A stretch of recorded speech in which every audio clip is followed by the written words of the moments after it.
Welcome back to the channel. Today we're going to be talking about the 7 things to consider that are essential before considering a move to beautiful Smith Mountain Lake, Virginia.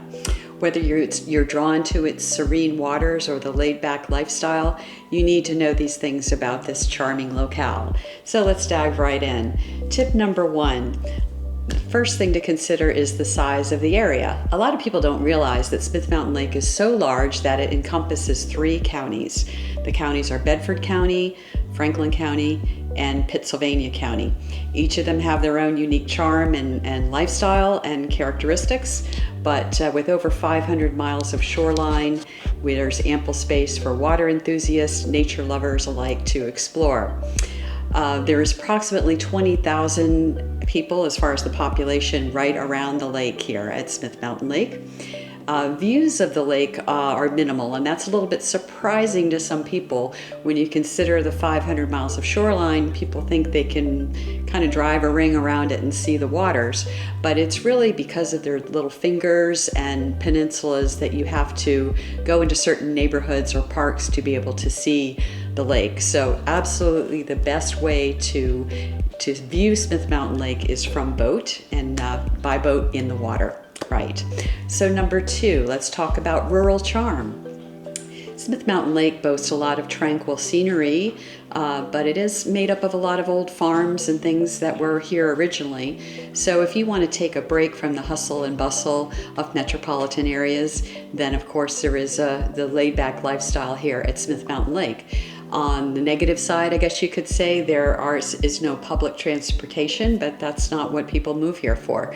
The upside is that there are no traffic lights to speak of. I think there's 3 in the entire lake area. So avoiding that traffic and other areas in the metropolitan cities, it really is a respite for that.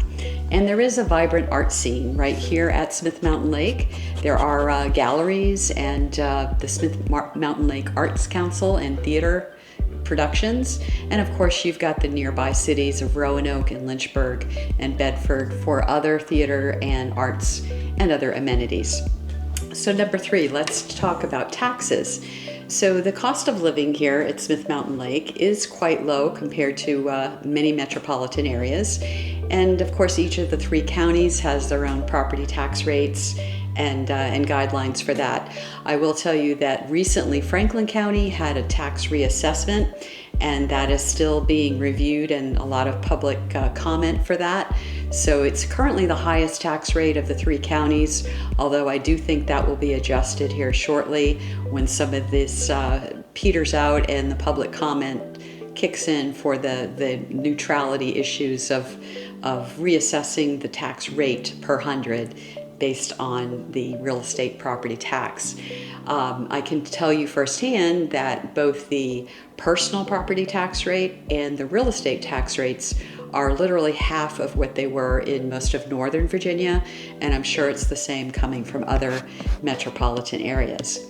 So next up is recreation and activities. Whether you're into boating or fishing or hiking or soaking up the breathtaking scenery, Smith Mountain Lake has something for everyone. A lot of people don't know there are professional bass pro tournaments here. Striped bass and many varieties of fish are prevalent.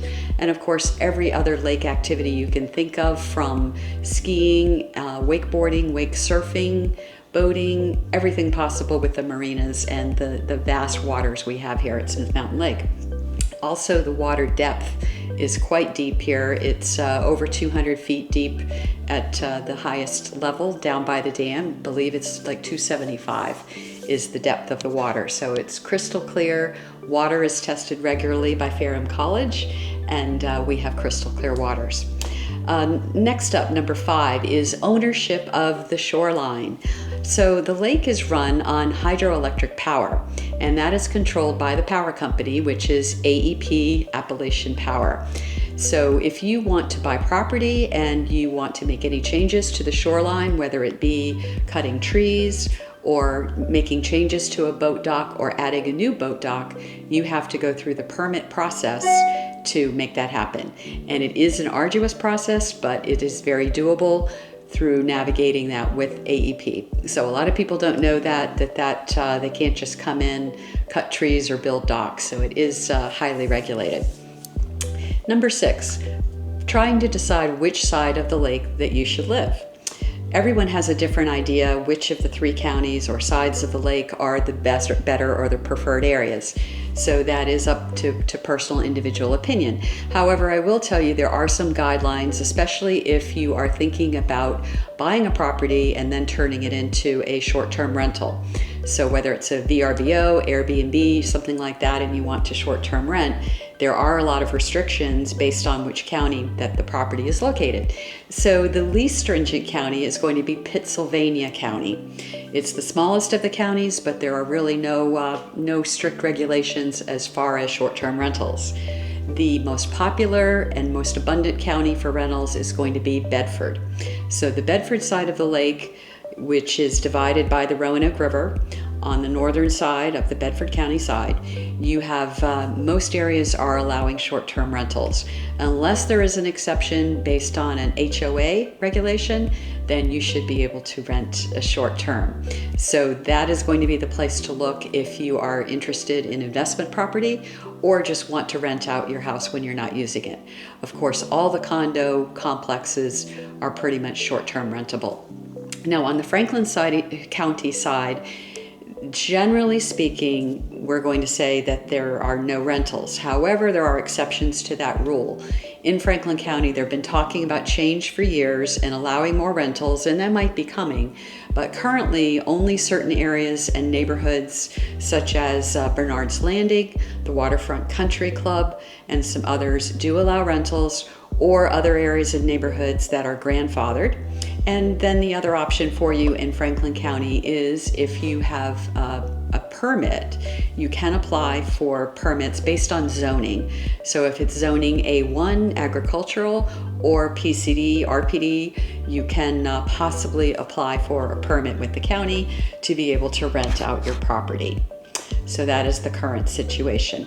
Number 7 is the climate. The area has 4 distinct seasons, which a lot of people appreciate having the 4 seasons, but yet they're mild.